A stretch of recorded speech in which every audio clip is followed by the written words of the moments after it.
హైదరాబాద్ లో parliament MLA ఎన్నికల్లో డిపాజిట్లు రావని తెలిసే పోటీ చేసిన కాంగ్రెస్ బీఆర్ఎస్ ఇప్పుడు ఎమ్మెల్సీ ఎన్నికల్లో ఎందుకు పోటీ చేయడం లేదని ప్రశ్నించారు కిషన్ రెడ్డి. ఈ రెండు పార్టీలు కలిసి మజ్లిస్ కి సీఎం కుర్చీ ఇవ్వడానికి కూడా సిద్ధం అంటూ సెటైర్లు వేశారు కిషన్ రెడ్డి.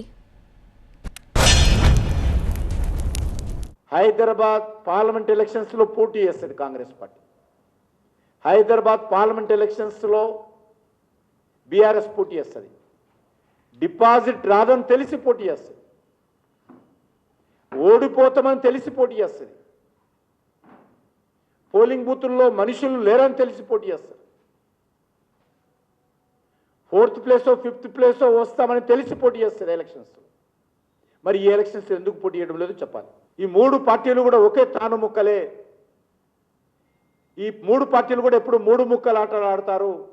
అవసరమైతే తెలంగాణకు ముఖ్యమంత్రి చేయడానికి కూడా వీళ్ళు పోటీలు పడి మజ్లిస్ పార్టీని ముందు పెట్టేటువంటి పార్టీలే.